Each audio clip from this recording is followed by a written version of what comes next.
the Motivational Cowboy with this week's Outstanding Life podcast. And today I am in the studio with Bill Mealbach and Joshua Spears. A lot of you have heard these guys on other episodes, and I appreciate you guys being here. No problem. Thanks for having me. That's Bill Mealbach and doing, Joshua Johnny? Spears in the house. Man, it is early. It is only about 12:15. Not a.m. either. It is p.m. It is in the afternoon. I just got back from Indianapolis at the Brickyard 400, where I had an outstanding weekend. And we are going to dive right Hey, Johnny, you know what I was thinking? I've been on a lot of your shows, and you've had millions of views and all that kind of stuff. And I think that, you know, just reading social media and seeing the feedback from all your listeners, I think.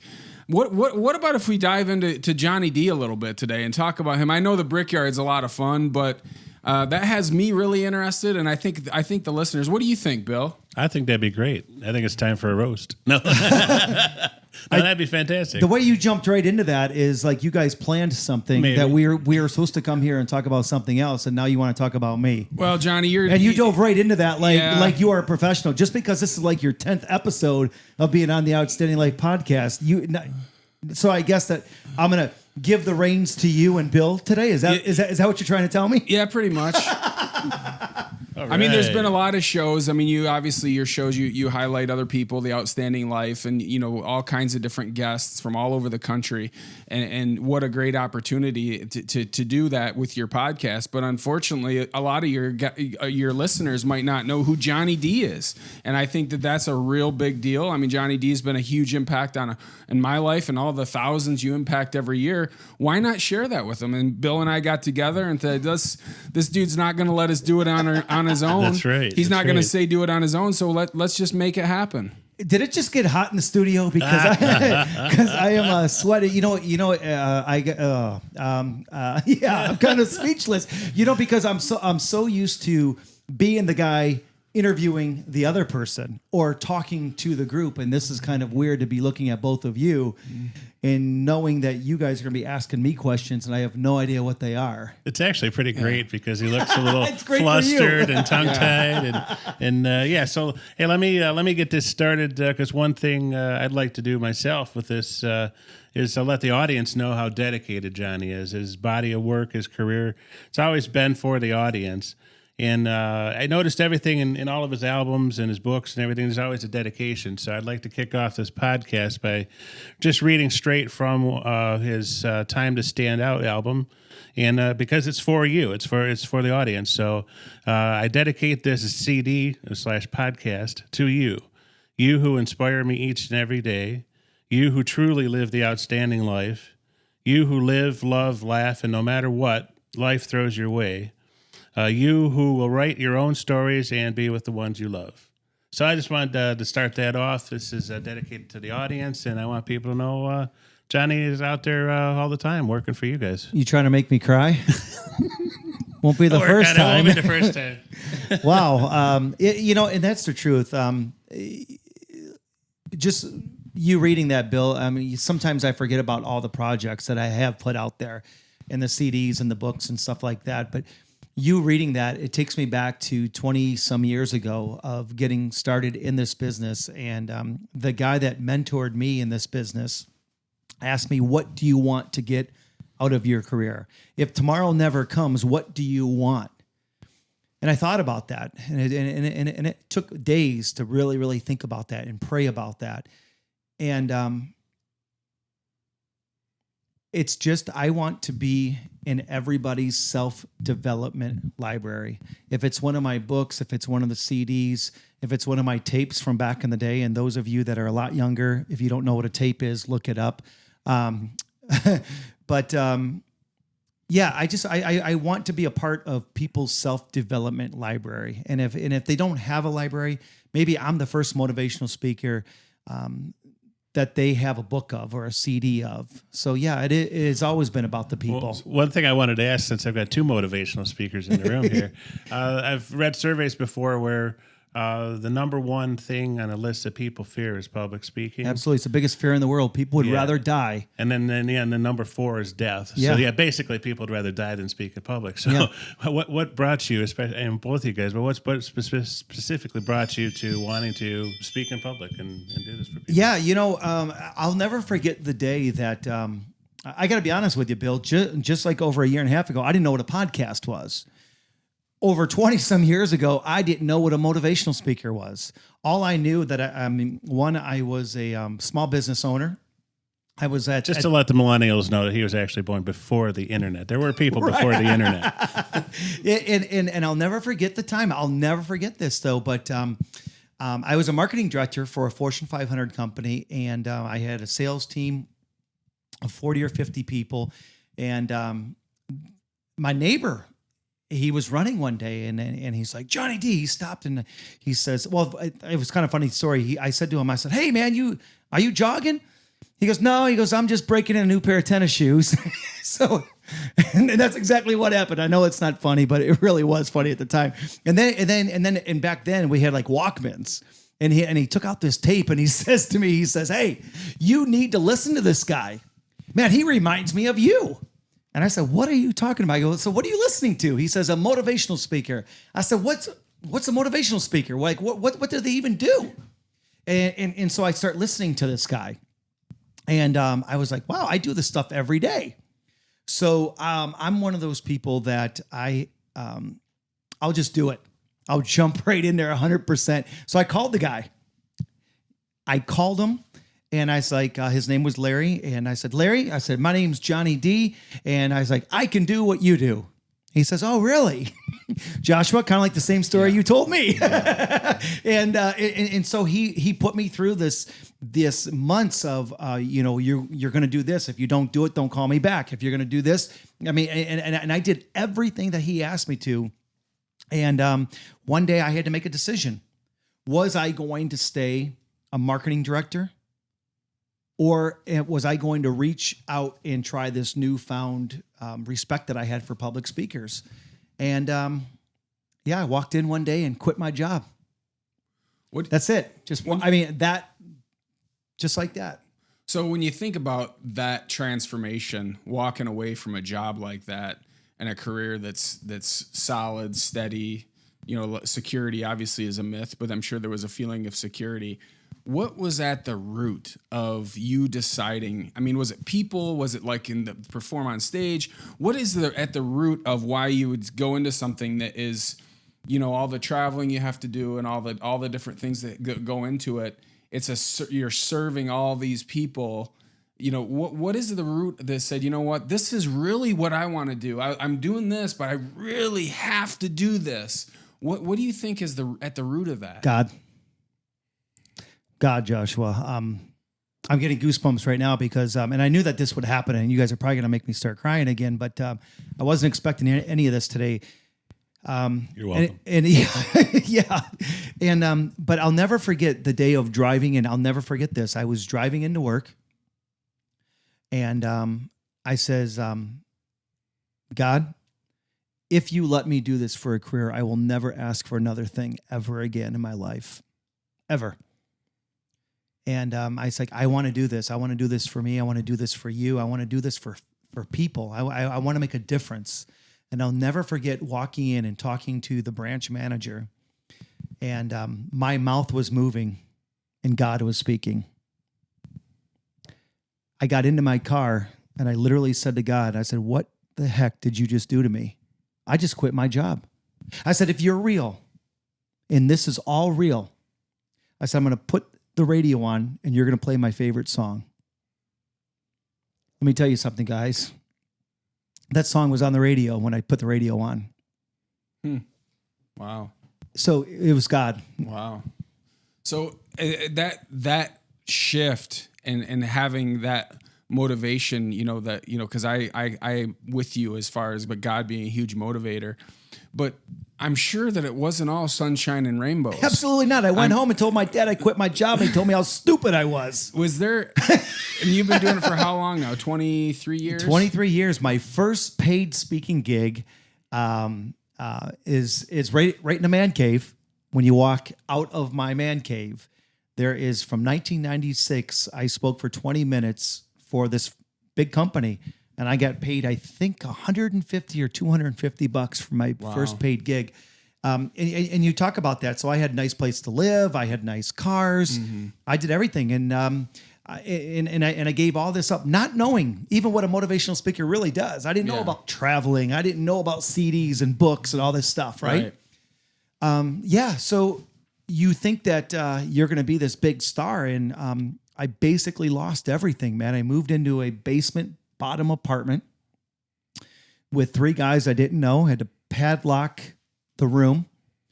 I couldn't even afford a bed at that time because I had money put away that I wanted to make sure that I had a daughter and everything else. I bought a love seat that folded out to a bed. That was my first bed. And I had a phone, and I barely kept that on. I had a cardboard box for my first desk. Wow. When I say I gave up everything, I literally gave up everything. I was too proud to ask mom and dad for anything. I would cook potatoes for 3 or 4 days because they were cheap. Sometimes I wouldn't eat. And I would literally, I bought an old pickup truck from my brother that 2 of the windows were knocked out because I sold my car because I couldn't afford a new car at that point anymore.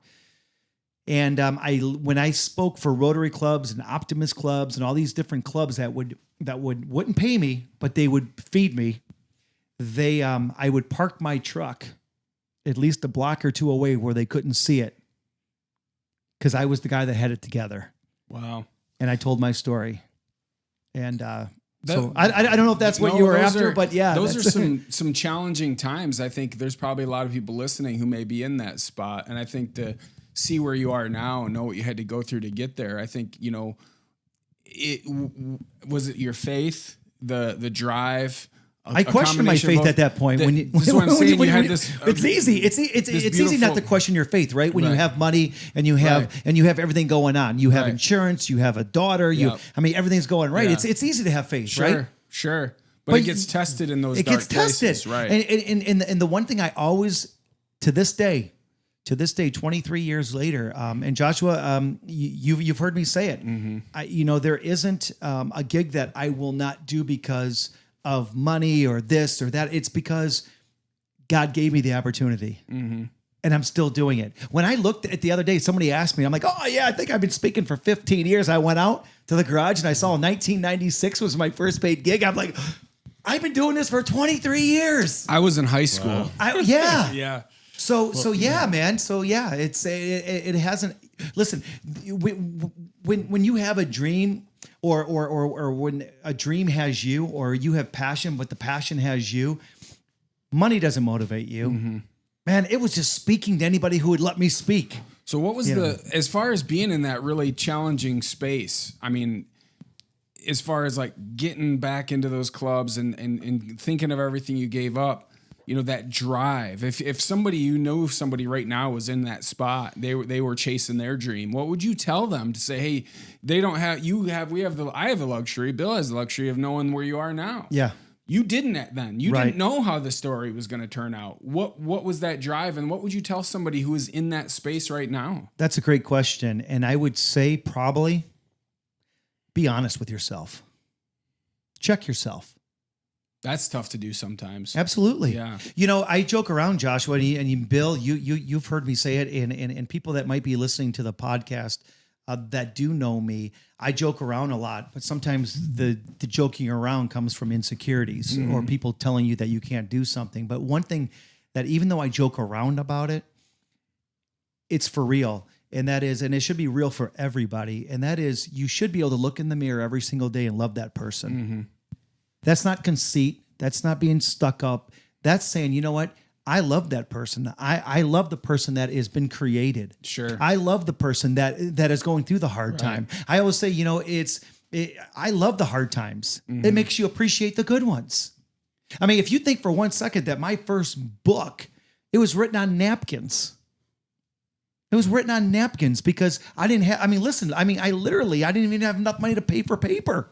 Nice. You know, so Well, I hope I answered your question. I'd kind of like, yeah. Speaking of tough times, I know your audience knows you from traveling around the country, speaking to like Fortune 500 companies and all sorts. I mean, all the way down to like high schools. Yeah. And at the same time, every weekend you're off talking and interviewing NASCAR drivers in Yeah. front of thousands of people.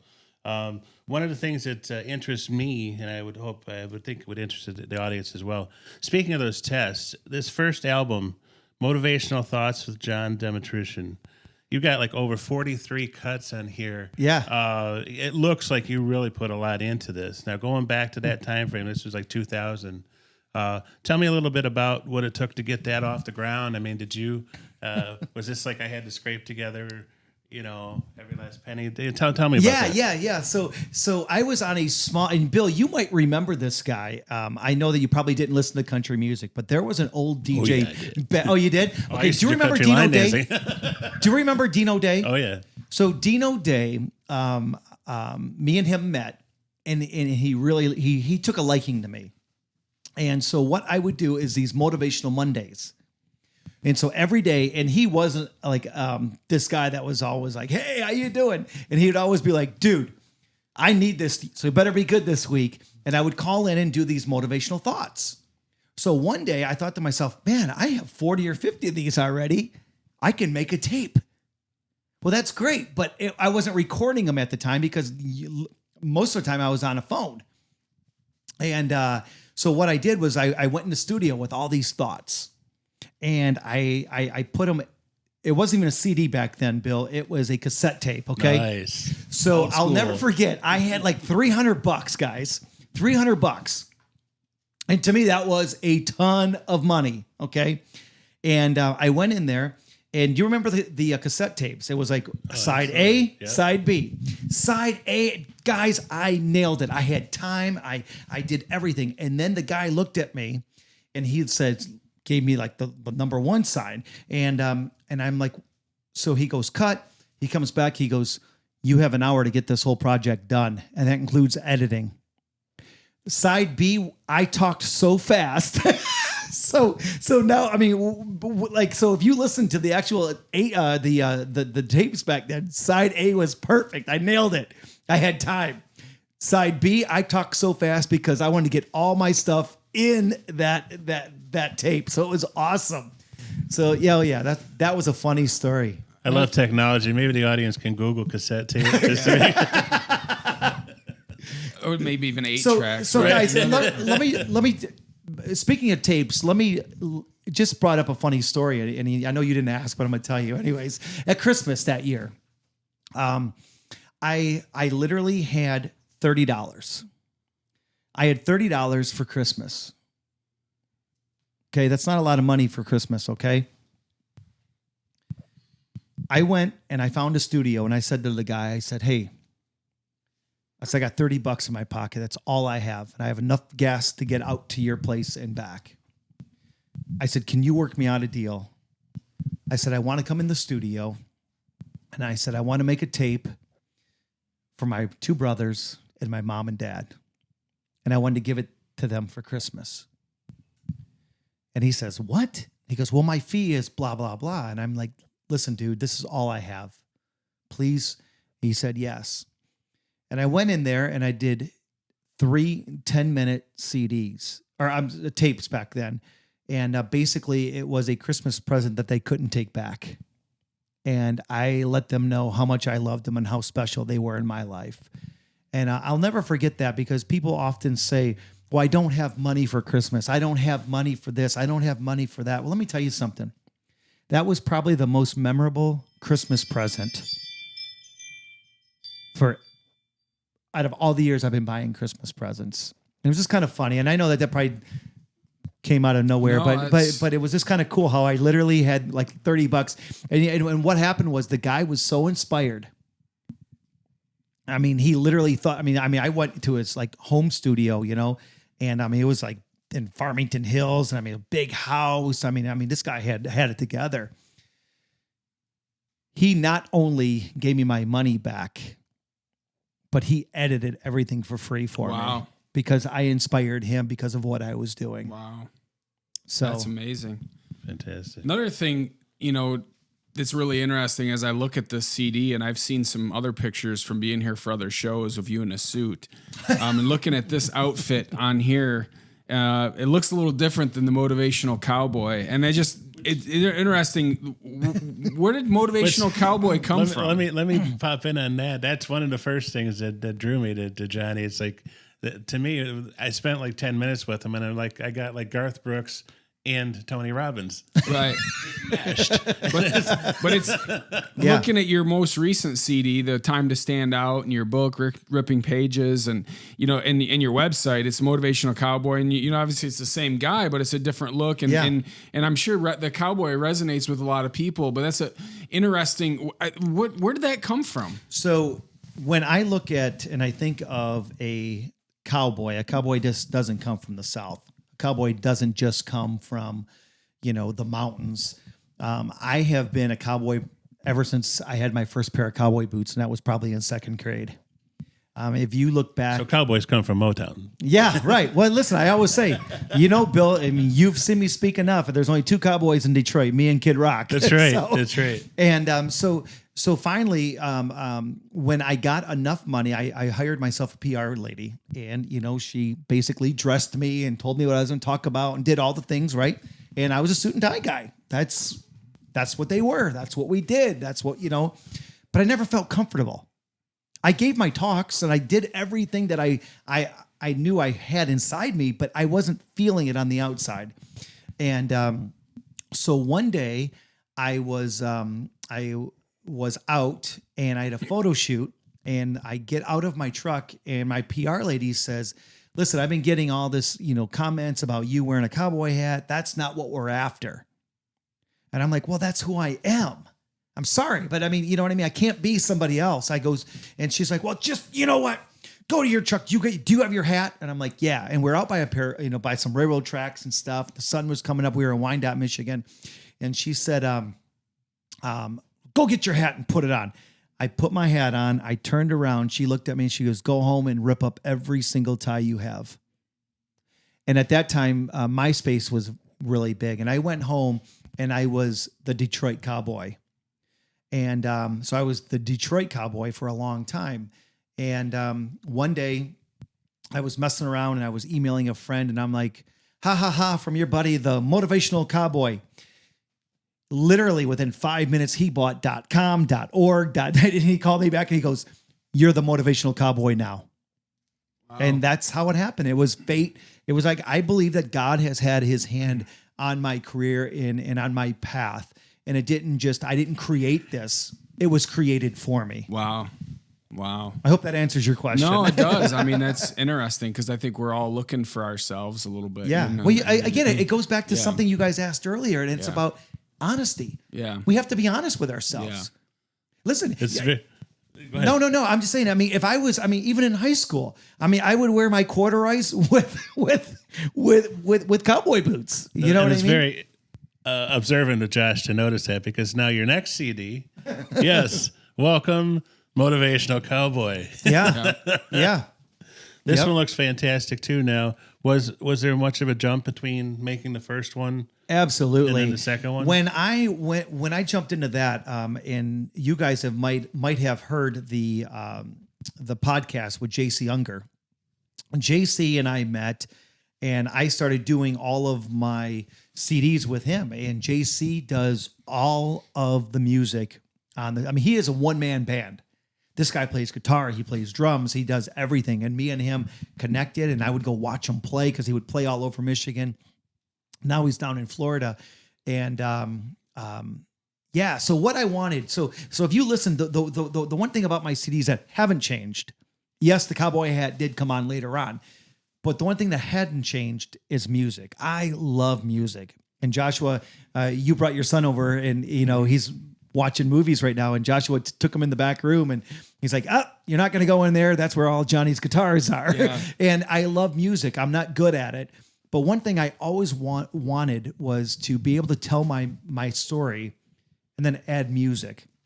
I guess is this just where spoken word came from? Yeah. And that's how spoken word came up. And those of you, I did not throw that into the podcast. That is Sounds my perfect. ring. I know, it's like it comes at perfect timing, right? Oh, I thought you were talking about the gift from. I thought that was actually coming from God. That was like the Christmas angels was right. was playing the chimes. So I love music, and I know that people love music. And do you know that the motivational business, the inspirational business, is a multi-billion-dollar business? Billions of dollars are spent every single year, and 98% of it, people don't even open up the package after they buy it. Really? Such a small percent even opens up the book or listens to the CD, it's crazy. So what I wanted to do was do something different than any other speaker out there. I was brought up on my dad. He loved country music and old country music. And so back then they just told stories and they put music behind it. I wanted to do the same thing. And people are like, well, why do you do it? I was like, I want to trick them into being motivated. So you're hitting home runs because you got good looking CDs. Yeah. Well, speaking of that, we're talking about music and the guitars, and you said something earlier about Tim McGraw, but I'm sure a lot of people say that you look like this country star, that country artist. I got to know, what country artist do you get compared to the most? I'm sure people would say, oh, you look like, is there anybody that, I know it's apples and oranges what you do versus them, but there's got to be a similarity there. Yeah. Right now, I guess the older I get, and Tim McGraw, I used to get Tim McGraw all the time. But if you have seen Tim McGraw lately, I mean, that guy is fit. I mean, he changed his life about 4 or 5 years ago. And I am not working out 12 hours a day right now. You know what I mean? So I was still looking for Faith around here. Faith Hill, that is. Tim McGraw, definitely. But everybody always says that I have eyes like Garth Brooks. I could be speaking in front of 4,000, 5,000, 6,000 people, and somebody that was in the very back says, you were talking right to me today. And it's funny because when they say that, man, it's so weird, guys, that you're asking me these questions, because all these thoughts start coming to my head. Back in the day, when I first started my career, I didn't have anybody to really look up to, right? Because I didn't even know what a motivational speaker was. And we didn't have the internet. We didn't have, you know what I mean? So, I'd go to the library and read a little bit and look through books. But I would watch CMT, Garth Brooks, on there doing, his concerts or whatever, and I would turn off the music. I would watch Joel Osteen at night and turn the volume all the way down and watch the way that they work the stage. So if you notice the way I talk today, I'm like a caged animal up on stage. And I think that a lot of that comes from who I am, yes. But Garth Brooks is also an entertainer. And I learned a long time ago that if someone's going to listen to you, you have to be entertaining. You can't just tell a story. Yeah, you could tell a great story, and there's a lot of great, speakers out there. There's a lot of great. That wasn't me to stay like one time somebody says, "Oh, we have you a podium." I said, "Well, you can get rid of that and give me a cordless mic, because that ain't gonna work for me. I can't be Johnny D behind that podium. I'm like a caged animal. I work that stage. I'm inside. I'm all over the crowd. So I think that a lot of that comes from watching Garth Brooks and watching Joel Osteen. I mean, listen, you don't have to be a fan of either one of those, but respect has to be given to those that have made it in their careers. Right. Joel Osteen is one of the best pastors out there. Garth Brooks is one of the biggest musicians ever born. So it's kind of cool now to be able to look back when you ask that, and I will never forget. And that's when TV was like big. Right. And I would watch. So in other words, the Motivational Cowboy is just like one step away from a WWE character too. Yeah, Well, you've seen his shows. Caged energy. We've done a few gigs together, and it's pretty. I mean, he's all over the place. He's loud in your face, and then quiet and calm. I'm going to ask this. I'd like to do this one time. I'd like to introduce Johnny at one of his events. And here comes Johnny D. Caged energy. So what you were talking about, all those different speakers and talking in front of all those different crowds, and I'm sure there's the Kiwanis clubs and the Rotary clubs when you started. What's the biggest crowd you've ever spoke in front of live? Obviously, these podcasts are in the millions, but as far as a crowd, what's the biggest crowd? Eagle Stadium. Eagle Stadium. Eagle Stadium. What I did in the world got you there? I want to hear that story. Yeah. Wow. I did a big promotion for Pontiac back in the day, and I'll never forget. And I don't know how many guys. I mean, it was sold out. Probably 60, 70,000 at least, right? That's what I think. I don't know. Yeah. I haven't Googled it or anything, but it was sold out. And when they told me I was going to do this, I was like, oh, okay, because I never had done anything that big before. And it's weird. I didn't have an earpiece in, so I couldn't hear myself. All I heard was the echo every time I said a word. 3 or 4 words later, it was coming back to my ears. So it was so weird to talk in front of a big arena without an earpiece because I couldn't hear myself, and I would hear myself later. Like every 3rd or 4th word, it would be kicking back to me because of the echoes. Mm-hmm. So yeah, Eagle Stadium. Wow. Yep. That's amazing. So yeah, it was, and you feel so small. Yeah. Like when you say, like when I said something funny and then you get a laugh. I mean, it's cool, few thousand, 50, 60,000 or whatever, however many people were in that stadium. I was like, what? They're laughing at me. They're having fun with me. Like it was awesome. It was awesome, scary.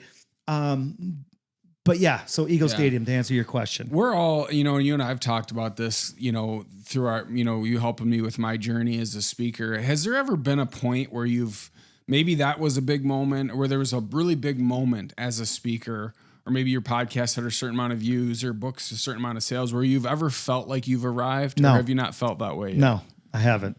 Really? Well, speaking of arriving, when at what point did you get Grammy considered? Because to me, that's pretty close to arriving. You know what? Okay, I'm always looking for that chair that's got Johnny D in it. You know what, Bill? That's another great question, and I don't get worked up over labels.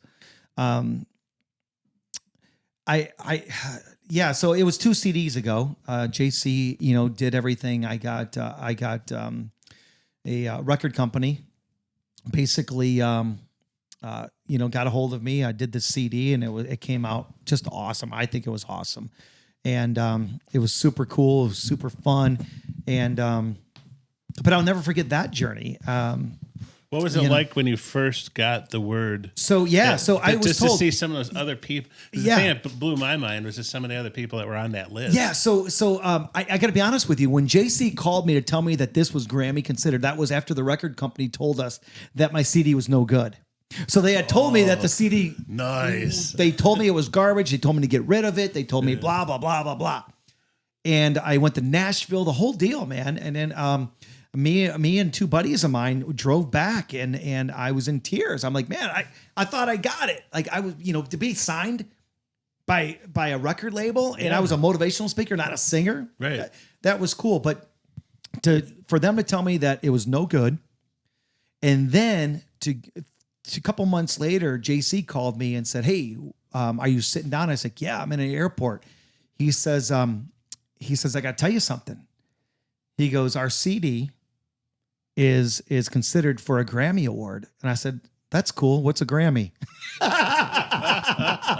I didn't even know what, like, you hear of Grammys. Okay, we all have. Yeah. But I didn't associate myself with an award that big. Sure. So at the end of the day, he told me that I wasn't considered just for 1, not for 2, not for 3, but 4. Wow. 4 Grammys on that one. So that's amazing. Even after that, and after the CD sales and stuff like that, I never considered myself, and I still don't.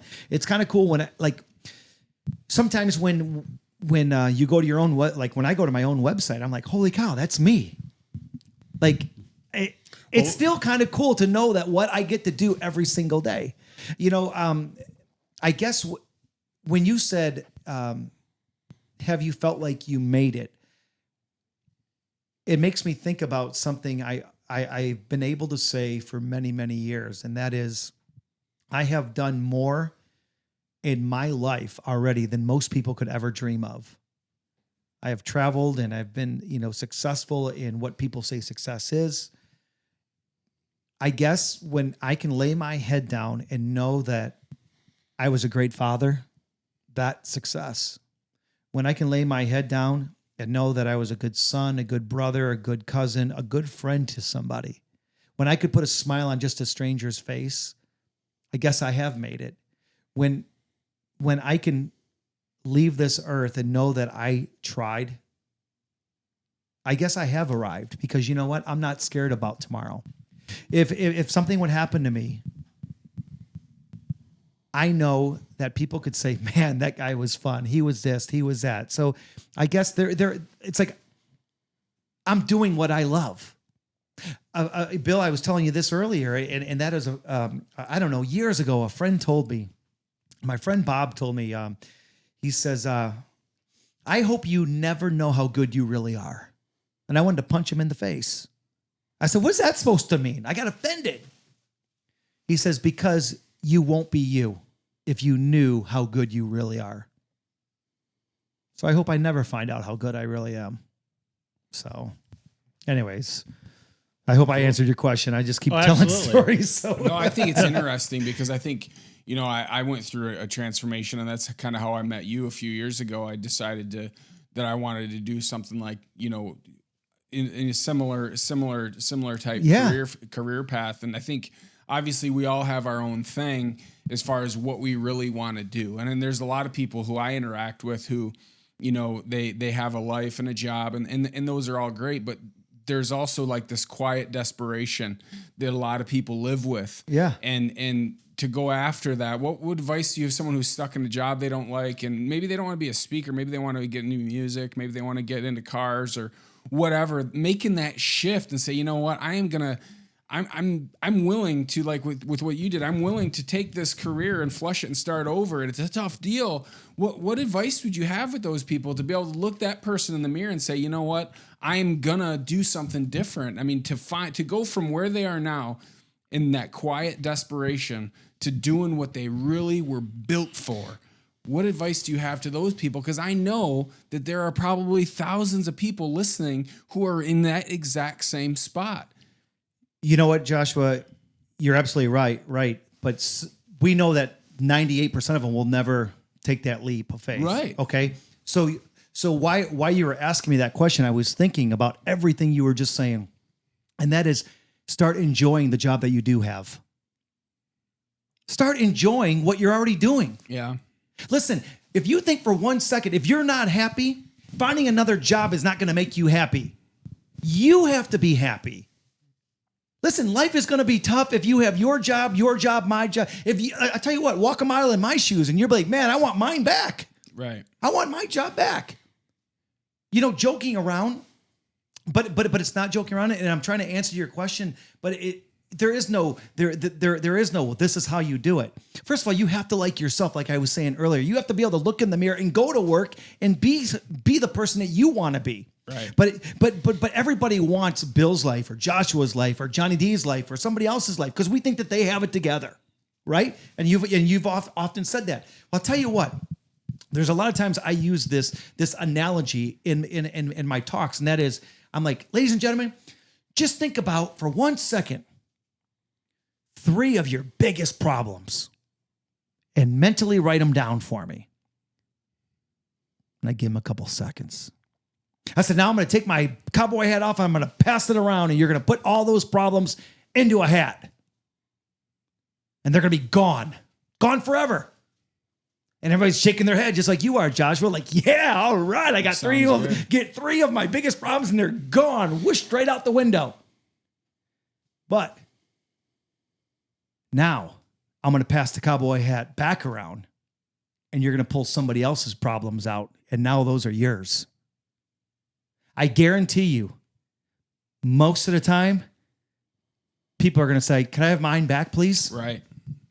That makes sense. Wow. That's true. You know what I mean? Because listen, if you think for 1 second, do you know how many weddings I've missed? Do you know how many funerals I've missed? Do you know how much I've missed with my daughter because I followed my dream? I mean, I get emotional, and I almost want to start crying now just thinking about how much I have missed in my life because I followed my dream. Do you know, I mean, I've often said to you, I said, do you know what it's like to not have anybody at the house and be a single guy and have a grown daughter? I said, you got 3 little boys at the house, man. I wish I could have that sometimes. Right. And you're like, well, come over and I'll disappear for a couple hours. Yeah. But I mean, we have fun about that. But you see, enjoy what you have. Right.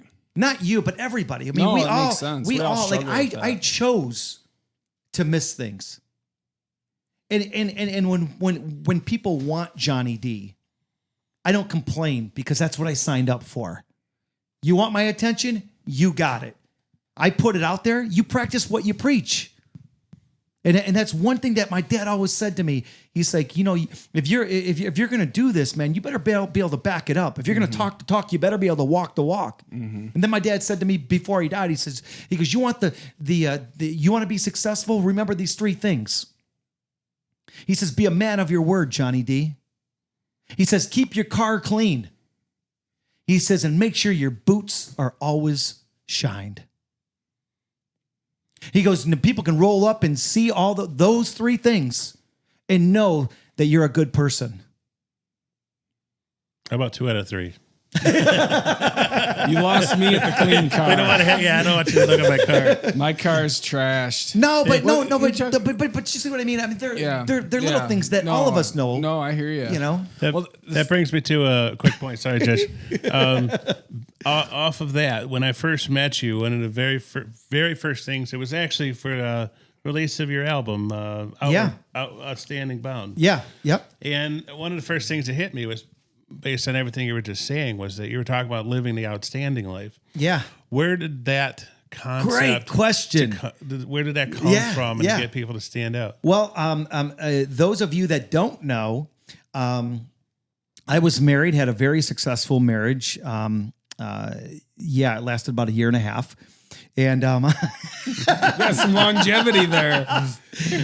had enough time to have a beautiful daughter. And all kidding aside, so the outstanding thing came to this, and that was I had perfect credit, guys, when I was married and before the marriage and the whole deal.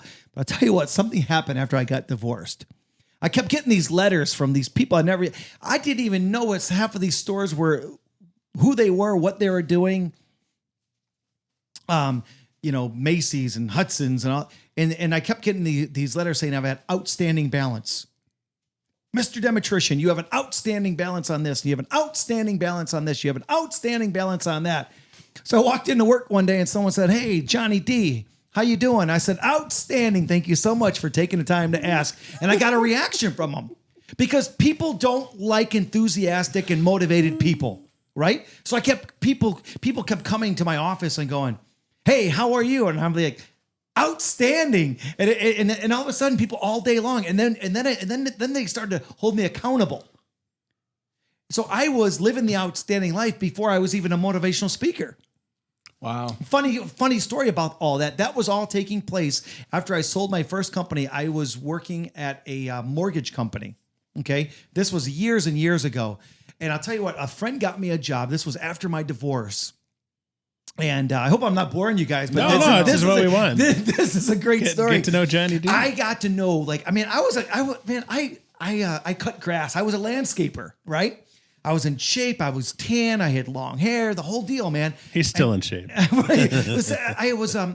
this guy, his name was Bob, and I can't remember his last name. I mean, he had the fancy cars. He had like a load. I mean, this guy, he dressed nice. And I was like, man, that's success.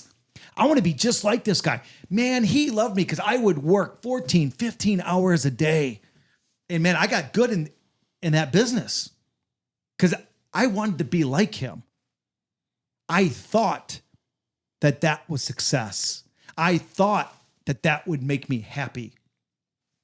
And I'll never forget one day, I met my dad and I had my suit and tie on and I was, doing mortgages and I thought I was cool. And my dad said, hey, and now my dad was skilled trade for Ford Motor Company. He goes, look around here. He goes, don't you think for 1 second that you're ever better than me or anybody else in this bar. He goes, just because you have a white shirt on and a tie doesn't make you better than anybody. Wow. He goes, let me tell you something. He goes, see those 3 guys down there with ties on? They don't even know how to pay for their lunch. They're asking each other for money. us factory guys, there's not a person in here that's broke. He goes, and he taught me a lesson. Right. So after that, I still, man, I wanted to be just like this guy, Bob, man. I mean, this guy, I mean, he had everything for his wife. Again, fancy cars, big house, the whole deal. Right. And I walked into work one day and the FBI padlocked the office door. He got sent to prison on 75 accounts of mail fraud and 2 accounts of investment fraud. He had been cheating people the whole time I knew him. But I wanted to be just like him. Wow. You talk about checking yourself.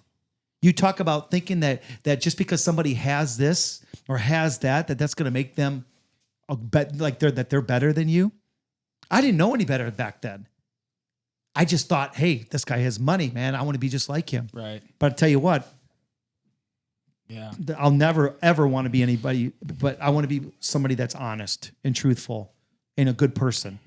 This guy was a crook. So anyways, funny story that you guys probably didn't even know. Well, I'm sure that happens to people a lot now with the highlight reels of social media too. We see people and they think they got it together and we have no idea. But you know, you brought up your dad several times. Yeah.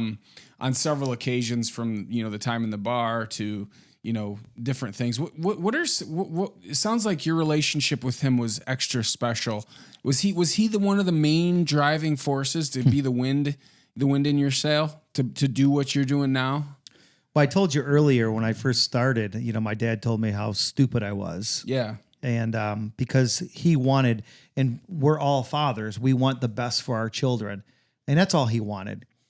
But Joshua, again, I'm going to tell somebody, I'm going to get very, very transparent and honest. And it happened right here in my backyard. And my dad always, every single day, multiple times, would call me and tell me that he loved me. Every time he saw me, he hugged me and he kissed me. Not a day went by that I can never not remember my dad telling me that he loved me. But I didn't know if he was proud of me because I was different. I didn't want to work in a factory. I didn't want to be skilled trade. I didn't want to do none of that. I wanted something different. There was something different about me that I didn't even know myself. And I remember one day my dad came over and we were having a beer and I looked at my dad. Now, there's my dad right there, you know, I mean, big beard, the mustache, the whole deal. And I just said, hey, Dad, I got a question for you. I said, Dad, I know you love me. I said, but are you proud of me? Are you proud of the man that I am today?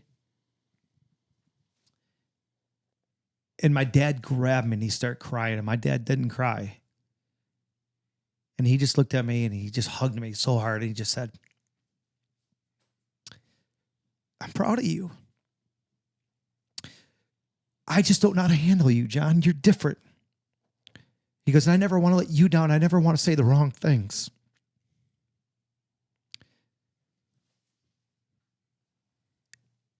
So yeah, I mean, to this day, my dad still teaches me things, and just like being a father, there's probably not a day that goes by that, you know, I don't call my own daughter and say I love you. But my dad just didn't know how to handle me, you know, because I had a dream, and he never had a dream. Right. You know, his dream was to just make sure I had what I had. And when my brothers, you know, he put us through Catholic schools. He put us through, you know, I had my first car. I had all those things. You know, after that, my dad came and heard me speak for the first time. And again, I made my dad cry, and he grabbed me behind the stage and he hugged me and he says, that was amazing. And now I know why people love you. That's it. Yeah. Sorry, guys. No, emotional, but you made me think about things that. No, that's fantastic. In fact, that's one of the reasons I like you the most. It's always drawn me to everything that you do, and it's to me sometimes life feels like it's like 5 boards, and at some point in the day you're going to get hit by a board, at least 5 of them. Like, you know, a day? Yeah, a day. Like life just throws boards at you. Some days you can see it coming, you duck. Other days like, whoa, I didn't see that coming. And life sometimes just feels like, you know, the average normal people, like life is just beating us down. Yeah. Yeah. And to even have a dream Like sometimes it's Yeah. like, no, don't have a dream. Boom. You know? Don't try for your dream. Boom. You know? Yeah. And that's where everything that you and Josh, everything you guys do, I think to me is just amazing. It's incredible that what you do is try to reach down into their, being and like try to find that outstanding person that wants to be different. Yeah. That wants to be. So to me, that's so relatable. I always say, take the word just out of your vocabulary. I'm just, a house husband or a stay-at-home dad. Like, what do you call him? Mr. Dad. Yeah. Okay, I'm just a wife. I'm just a truck driver. I'm just this. I'm just that. I'm just this. Take the word just right out of your vocabulary. If you're going to be whatever you are, be the best flipping person you can be. Yeah. I think it's interesting about all of this too is, you have a presence on social media and you're in front of thousands of people virtually every week. But a lot of times people probably don't realize that person is a real person. He's like this motivational cowboy, but there's, and given a chance to hear the stories about your dad and see the emotion on your face that people listening can't. But, to realize how real you are, that basically that's really what you're telling people. Yeah. When to be honest with yourself, like the guy in the mirror is be real. Yeah. And that's where you're like an extraordinarily real person to the point where you're here in the studio breaking down because you're so real. And I think, that's got to help you on stage. Yeah, though. it does. So it's kind of funny. Again, I'm sorry, guys, but this is another funny story because, like, my daughter, she does. Listen, my daughter don't care about my dad's the motivational cowboy. I'm just dad. Okay. It's a one time someone's like said to my daughter right in front of me. This was great. They're like, "Oh my God, what's it like having your dad as the motivational cowboy?" And she just looked. She was younger, and she's like, "What are you talking about? My dad runs around going, pull my finger. or one time, I had a roommate. Me and him, we were roommates forever, and it was awesome. His name was Scott, and again, somebody asked him like, "What's it like having Johnny D as your roommate?" And he looked and he goes like, "What are you talking about?" And he was a big dude, like you are, Joshua. And he's like, "What are you talking about?" They're like, "Well, you're roommates with the motivational cowboy. What's that like?" And he looked at them, and Scott had a really cool sense of humor. He goes, "If you think for 1 second that we're running around in our boxer briefs, high-fiving each other, going, outstanding, it's not like that every single day. Right. John's a real guy." Yeah. For the podcast listeners, do not be disappointed.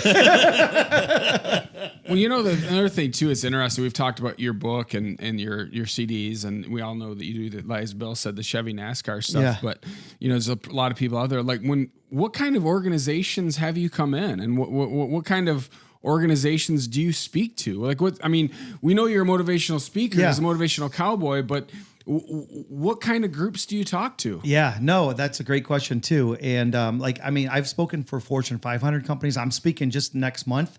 I'm speaking for a big agricultural, company, and going in and motivating their 200, 300 people. I'm speaking next week. I'm speaking at. I'm doing an event that someone's putting on. That it's so funny that you talk about the big ones and the little ones, and this guy calls me. He's like, "I just have this small meeting with only 25 people. Would you be willing to come and do it?"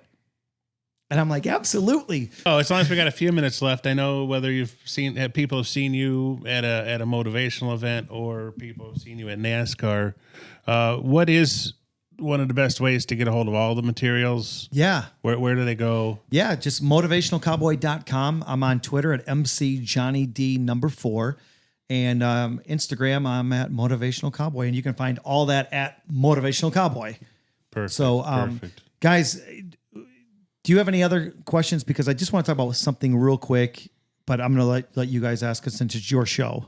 Well, I just want to say before, I met you a couple years ago, just really, I've been a speaker before, but hadn't been doing it full time. And we met because of a mutual friend. And, that's one of the things that I've always taken away from you is as far as the authenticity of, like, you're talking about there's no small gigs. And as you've coached me and taught me how to, we've had an opportunity to share the stage together a few times now. And, I just, I appreciate that. I appreciate the relationship and the fact that, you know, you are willing to invest in an unknown like myself and then help me grow my business. And I think that, you know, that's something that a lot of people probably don't see when they're interacting with you, is that not only you do that for me, but I know there's a lot of other people in my situation that, you know, you could be charging people money for that kind of guidance. And it's a relationship that's grown on a personal level too. And I just wanted to take an opportunity with this audience to thank you for all the work you've put into my career and my life and